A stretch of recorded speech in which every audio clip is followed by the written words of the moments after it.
pessoal, bem-vindos a mais um episódio do Gente que Pode, esse podcast que dá voz à diversidade. Eu sou Vânia Ferreira, fisioterapeuta, e estou aqui com as outras duas idealizadoras desse projeto.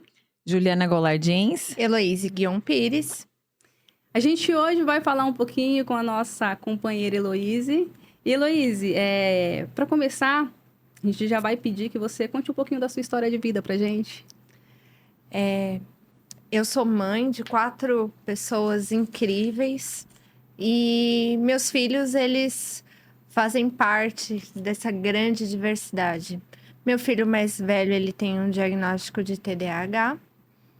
O meu filho Miguel, de paralisia cerebral e epilepsia de difícil controle e algumas outras comorbidades resultantes da paralisia cerebral. O meu filho Rafael, ele é autista.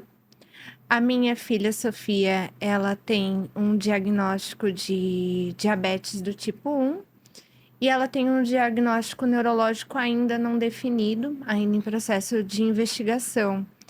E as pessoas sempre se chocam, né? 4 filhos é muita coisa. 4 filhos atípicos, então nossa, né? E, na verdade, eu acho que isso ficou tão comum lá em casa que eu não consigo imaginar uma outra rotina e uma outra realidade que não seja essa que a gente tem.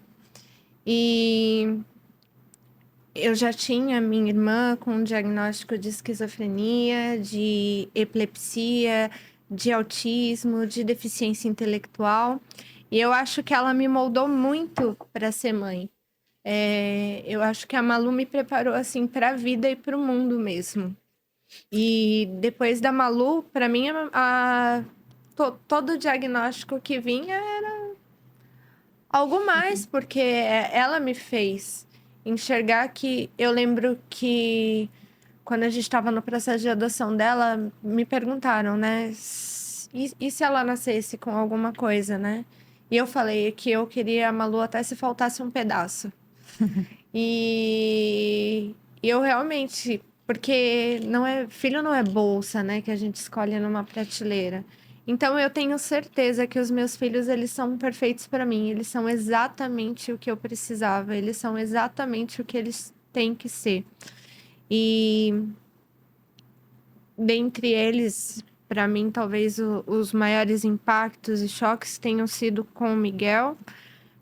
Porque o Miguel, ele vem de um diagnóstico que ele não nasceu com esse diagnóstico. Ele foi um diagnóstico adquirido aos 8 meses de vida.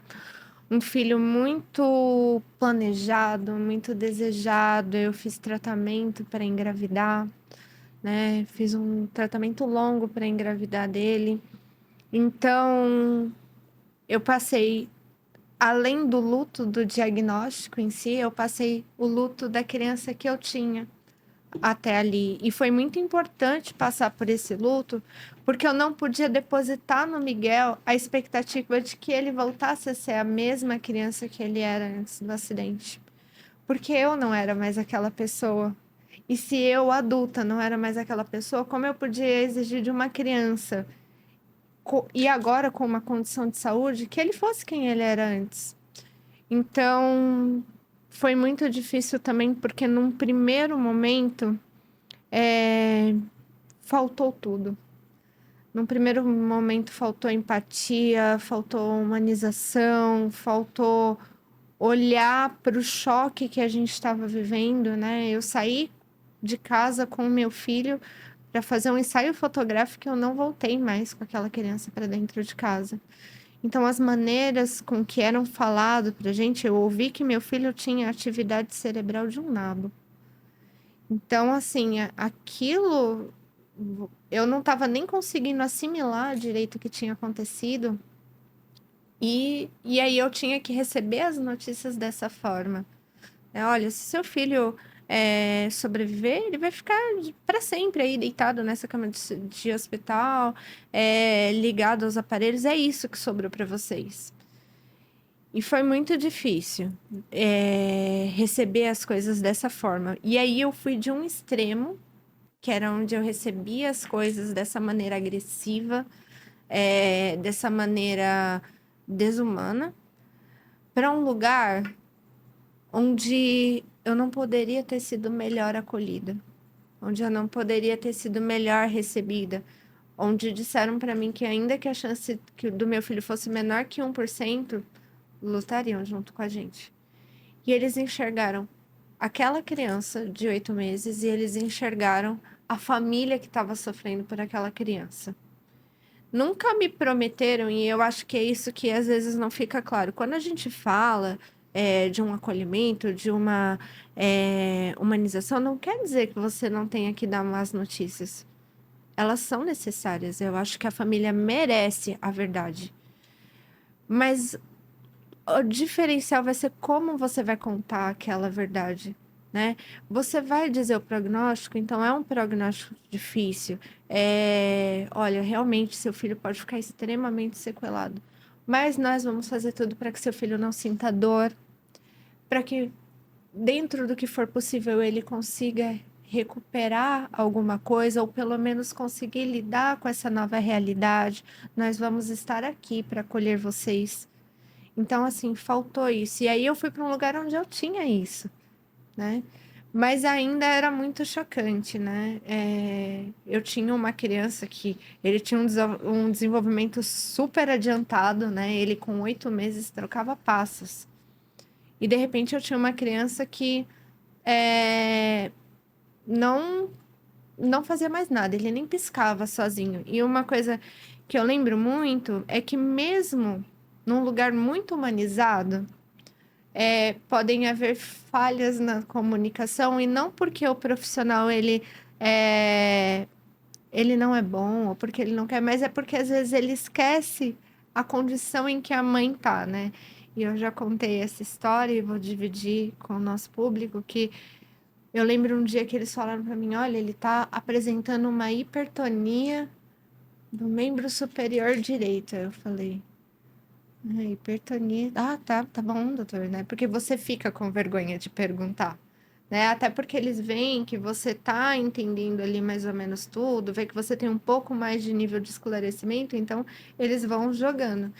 E aí eu saí, joguei no meu celular, hipertonia, e falava que era um aumento do tônus. Eu falei, isso é ótimo, ele tá com aumento do tônus. Se tá aumentado é porque Tá bom demais. tá ótimo, né? Se a minha conta tiver aumentada, tá boa, então o tônus dele tá aumentado e tá ótimo.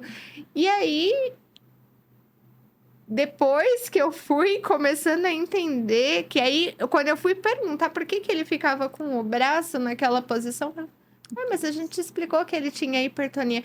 Aí aquilo foi um choque para mim. Eu falei, nossa, então não é bom. Então, E era um lugar de um atendimento humanizado. Então, às vezes, você facilitar a sua fala, né? Trazer ali, mesmo que aquela mãe seja super esclarecida, entender que ela está num momento de fragilidade tão grande que talvez você tenha que desenhar. E aí, depois vieram alguns médicos e eles literalmente começaram a desenhar as coisas para mim. Então, eles vinham com as folhinhas e eles desenhavam para mim. E eu me considero muito privilegiada por ter tido esses profissionais. E muito da minha escolha profissional é inspirada nesses profissionais, porque eu pensei, eu quero poder fazer por outras famílias o que foi feito por mim. Eu descartei aqueles profissionais que não foram humanizados, que não foram empáticos, e para mim o que valeu foram essas pessoas que fizeram diferença, e eu queria ser como elas e fazer a diferença na vida dos outros como esses profissionais fizeram na minha vida.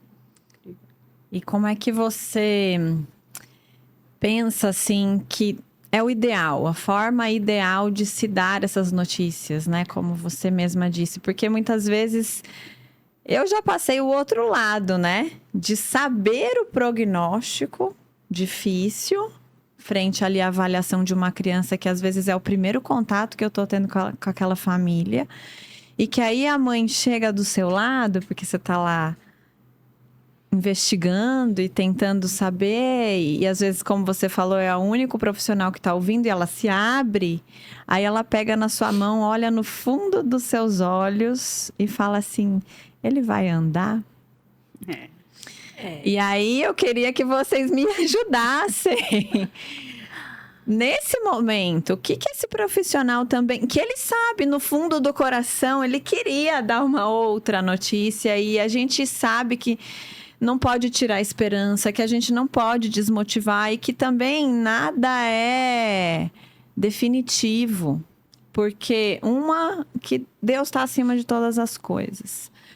E outra, que a tecnologia tem avançado de uma maneira que eu não posso garantir que, sei lá, daqui a pouco tem um chip implantável que vai colocar no cérebro de criança. E ainda Quem mais quando a gente sabe? fala de criança, que a gente tem a questão da neuroplasticidade, que ela às vezes se mostra absurdamente As surpreendente. respostas não são tão definitivas. Uma curva de prognóstico é uma curva média de respostas das pessoas que têm aquela idade, aquela condição, né? Eu tive o profissional que me disse que meu filho não ia andar e o profissional que jurou pra mim que meu filho ia andar. E eu acho que os dois lados não são bons, eu né? acho que aqui alimentou uma esperança desmedida e aqui tirou toda. Eu acho que você tem que chegar e dizer, olha, neste quadro, da maneira com que os exames se mostram e na maneira com que a clínica se mostra hoje, ele não tem um prognóstico de marcha independente.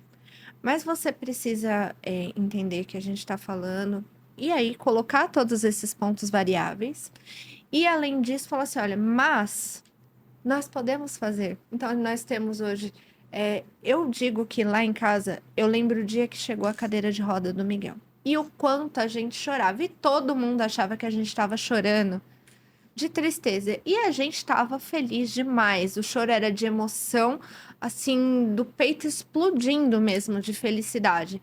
Tanto que a gente não aguentou. A gente colocou ele na cadeira de roda e a gente simplesmente saiu para andar pelo bairro, pelo nível de felicidade. Porque eu tive profissionais que me fizeram ver que aquela cadeira de roda, ela seria a liberdade do meu filho. Que meu filho, culturalmente, a gente tem uma mania muito feia, acho que muitas pessoas já ouviram isso. Fulano ficou preso, Condenado à cadeira. né? Condenado à cadeira de roda. E aí, você vem com essa mentalidade, mas se meu filho vai precisar ele vai ficar preso numa cadeira de roda. E aí, eu tive profissionais que me abriram ali para a realidade de que meu filho ele ia ser livre com a cadeira de roda. Que eu não ia precisar carregar ele todo torto no colo, que ele não ia ficar mal posturado no carrinho a ponto dele ficar dolorido, né? E que a cadeira traria para ele uma liberdade. Então, assim, trazer essa perspectiva. Então, é aquilo que a gente já conversou. Eu não posso fazer pela doença, mas eu posso fazer pela pessoa. E se eu posso fazer pela pessoa, então eu vou mostrar para essa família que eu posso fazer. E que se não for eu, outro profissional, porque a gente tem que entender que por melhor que seja essa comunicação, no primeiro momento, é um choque e ele pode vir seguido de negação, de raiva. Mas eu tive profissional, por exemplo, eu tive uma profissional que ela me falou, ela é uma querida, assim. Ela é uma neurologista e ela virou para mim e falou assim, você tem que entender que a gente não sabe como esse cérebro tão lesionado ainda está funcionando. Mas vai chegar uma hora que esse circuito vai desligar. E a gente não vai conseguir religar, porque o dano é muito... E realmente, assim, os exames dele eram incompatíveis com a vida. E eu sabia que ele era um grande milagre. Então, saber que uma hora aquilo ia acabar, me trouxe... Porque ele sobreviveu ao acidente. Para mim, isso já era o suficiente. Se ele sobreviveu ao acidente, ele vai sobreviver a tudo. Então, quando ela me explicou que uma hora, e ela quis me alertar que meu tempo, ele era curto. E num primeiro momento, eu queria matar a médica. E ela não foi desrespeitosa, ela não foi grossa, ela foi. Mas eu queria matar, porque ela tava tirando o que eu tinha de mais precioso. E não dava para reagir a isso. Só que depois daquilo, assimilado o choque, eu acho que talvez ela seja uma das profissionais das quais eu mais sou grata, porque depois disso, o meu objetivo com meu filho era viver. E a gente viveu. Meu filho foi em show, meu filho foi em feira gastronômica, que eu não sei porque ele adorava. Ele foi em shopping, a gente passeou e a gente foi tão feliz. tão feliz e a gente aproveitou tanto. Eu tive outro filho, ele curtiu o irmão, e aí veio a Sofia e ele curtiu a Sofia porque ele queria uma menina, e tudo isso foi maravilhoso. E eu tive essa noção de que eu tinha que aproveitar o meu tempo porque ela me deu essa noção. Só que num primeiro momento a minha reação foi ridícula, mas era o que eu tinha naquele momento, dada a gravidade da notícia que me foi dada, né?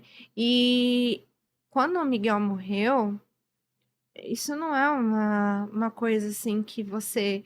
Não tem como você amenizar uma coisa irreversível. E até nesse momento, eu achei que fez toda a diferença. Eu achei que não dava para humanizar o processo de morte. Eu achava a morte uma coisa tão violenta que eu achava impossível humanizar. Mas eu vi que dá, que sempre dá, desde que você queira fazer a diferença. E é incrível, né, essa história, porque ela vem totalmente na contramão da minha. A importância de você ter profissionais humanizados, que a questão não é a notícia, é como você dá a notícia. A importância de você saber que talvez o prognóstico não seja o melhor. E a gente merece saber qual a realidade desse prognóstico. Então, é claro que a gente como mãe vai ficar impactada com isso. Mas a forma como esse prognóstico chega na gente é tão impactante quanto a realidade do prognóstico.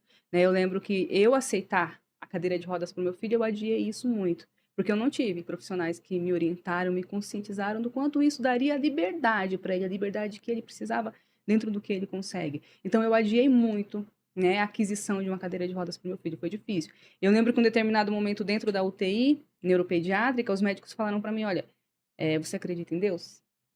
Porque como seres humanos, nós já fizemos tudo que nós podíamos. Então, talvez isso fosse uma notícia de acabou aqui, né? Mas não acabou. Meu filho está com 25 anos hoje. Então, como a Ju falou, quem somos nós para dizer que não vai?